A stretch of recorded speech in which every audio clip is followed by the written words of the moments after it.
ఏకంగా చంద్రబాబు నాయుడు గారు అనే వ్యక్తి నాసిరకమైన పదార్థాలు వాడేశారని, యానిమల్ ఫ్యాట్ గీకు బదులు కూడా వాడేశారని, లడ్లు తయారైనాయని భక్తులు తినేశారని, ఎంతటి దారుణమైన అబద్ధాలు ఆడడం ధర్మమేనా అని అడుగుతా ఉన్నా. ఈ మాదిరిగా నిజంగా ఆశ్చర్య కలిగించే విషయం ఇంకొకటి చెప్పాలి. అసలు ఈ రిపోర్టు రిజెక్ట్ అయిన రిపోర్టు మొట్టమొదటిసారి జూలై 12వ తారీఖున, అంటే ఎవరి హయాంలో, ఎవరు ముఖ్యమంత్రి? జూలై 12వ తారీఖున శాంపుల్స్ తీసుకున్నారు. అంటే ఎవరు ముఖ్యమంత్రి, ఎవరి హయాంలో ఇది? చంద్రబాబు నాయుడు గారు సాక్షాత్తుగా ముఖ్యమంత్రిగా ఉన్న హయాంలో. ఆయన జూన్ 4న ఎన్నికల్లో రిజల్ట్స్ అయినాయి. జూలై 12 ఆయనే ముఖ్యమంత్రి. ఆయన ముఖ్యమంత్రిగా ఉండగా శాంపుల్స్ జూలై 12వ తారీఖున శాంపుల్స్ తీసుకున్నారు. వచ్చిన ట్యాంకర్, ఒక ట్యాంకర్ తిరుపతికి ఆ టైంలో వస్తే, ఈ నెయ్యి సప్లై చేసే ట్యాంకర్ వస్తే దాంట్లో నుంచి శాంపుల్స్ తీసుకున్నారు. ఈ శాంపుల్ను 17వ తారీఖున 17న అంటే వాళ్ళ టెస్టులన్నీ చేసి, ఆ 3 టెస్టులు అక్కడే వాళ్ళు చేస్తారు. చేసిన ఆ టెస్టులు సరిగ్గా రాలేదు కాబట్టి ఆ శాంపుల్స్ను 17వ తారీఖున NDDBకి పంపించినారు, నేషనల్ డైరీ డెవలప్మెంట్ బోర్డుకు. వాళ్ళు 23వ తారీఖున రిపోర్ట్ ఇచ్చినారు.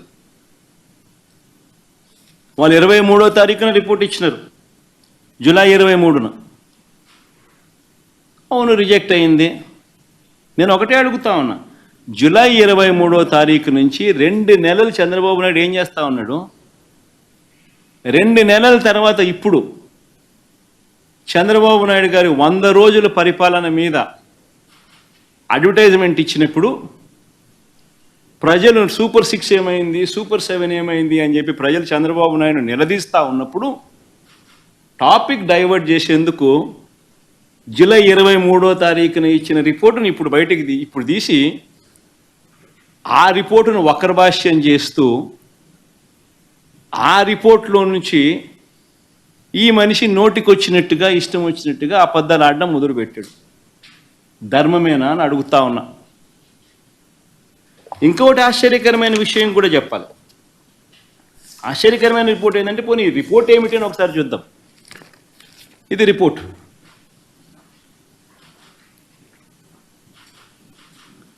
ఈ రిపోర్ట్ చూస్తే ఈ రిపోర్ట్లో కూడా ఏమని కనిపిస్తూ ఉంది?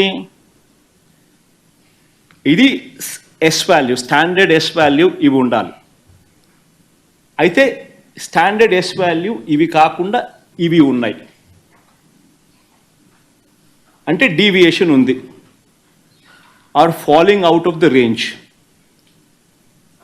If any S value falls outside the corresponding limits, sample to contain foreign fat అని చెప్తా ఉన్నారు. However, under the circumstances listed before, a false positive result can be obtained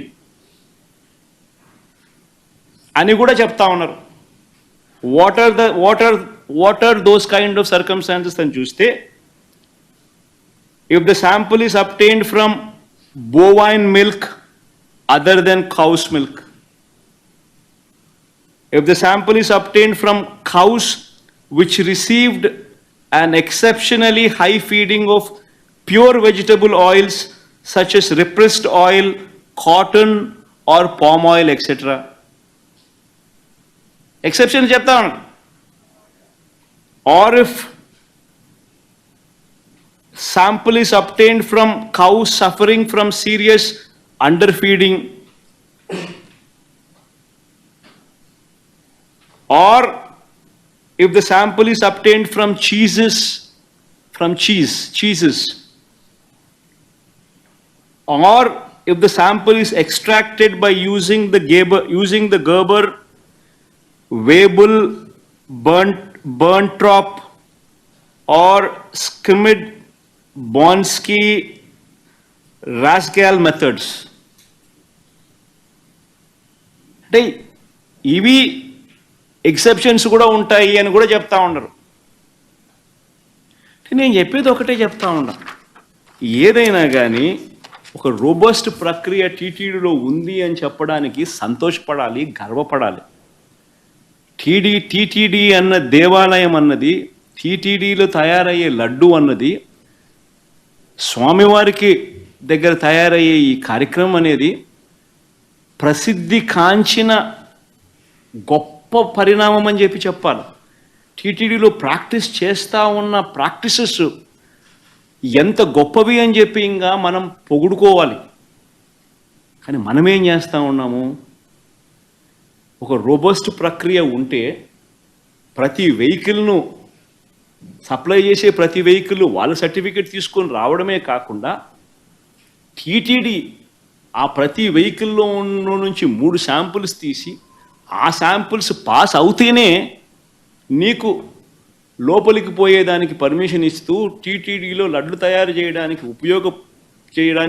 ఉపయోగపెట్టే పరిస్థితి ఉంది అని చెప్పి తెలిసినప్పుడు, ఇంత గొప్ప ప్రాక్టీస్ ఉన్నప్పుడు, ఇంత గొప్ప పరిస్థితి ఉన్నప్పుడు క్రెడిట్ తీసుకోవాల్సింది పోయి మనం ఏం చేస్తూ ఉన్నాము, అబద్ధానికి రెక్కలు కడతా ఉన్నాం. రెక్కలు కడుతూ ఇవన్నీ శాంపుల్స్ ఇవన్నీ టెస్టుల్లో ఫెయిల్ అయినా కూడా వాడేసినారు, లడ్ల కింద తయారీ చేసేసినారు, ప్రజలకై భక్తులకై పంచిపెట్టినారు, భక్తులు అలాంటి లడ్లు తిన్నారు అని ఒక ముఖ్యమంత్రి స్థానంలో ఉన్న వ్యక్తి టీటీడీ వెంకటేశ్వర స్వామి గుడిని అపవిత్రత పాలు చేస్తూ అక్కడ తయారు చేసే ప్రక్రియను అభాస్పాలు చేస్తూ మన గుడిని, మన వెంకటేశ్వర స్వామిని మనం తగ్గించుకుంటున్నాం.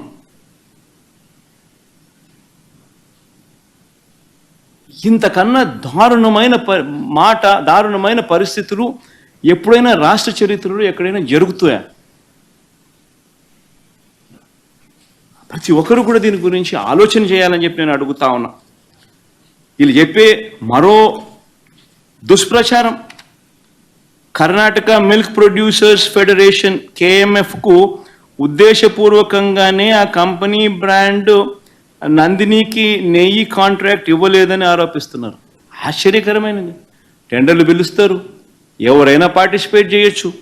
ఇదే చంద్రబాబు నాయుడు గారి హయాంలో 2015 నుంచి 2018 అక్టోబర్ వరకు KMFకు చెందిన బ్రాండ్ ఎందుకు లేదని అడుగుతా ఉన్నాను. లేదు KMF బ్రాండ్ 2015 నుంచి 2018 అక్టోబర్ వరకు మరి ఎందుకు లేదు?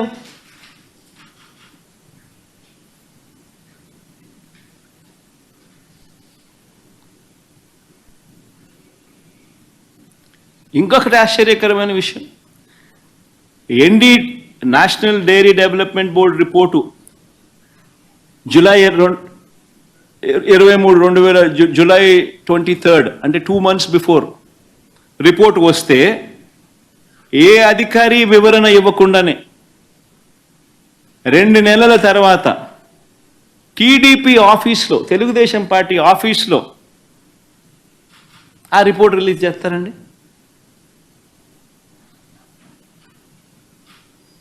అది 100 రోజుల ఈయన పాలన మీద అడ్వర్టైజ్మెంట్ ఇచ్చిన రోజు.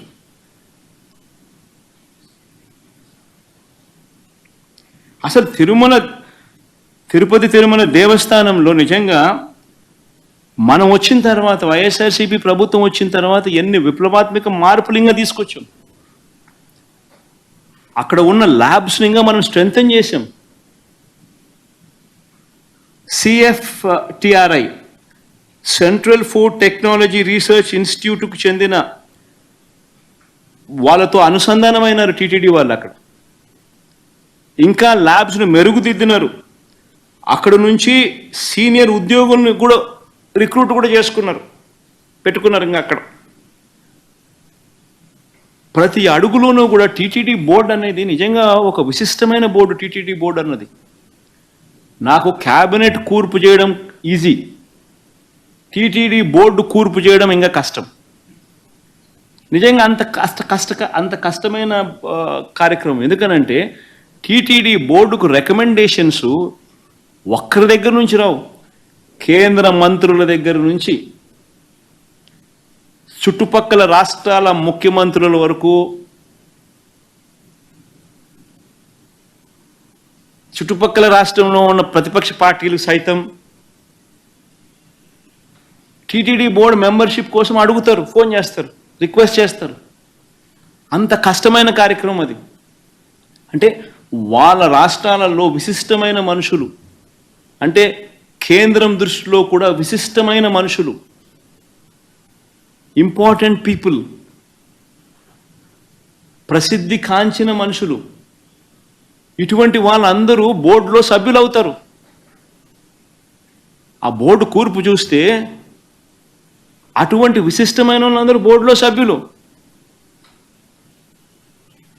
వాళ్ళందరూ రాటిఫై చేస్తారు దీన్ని.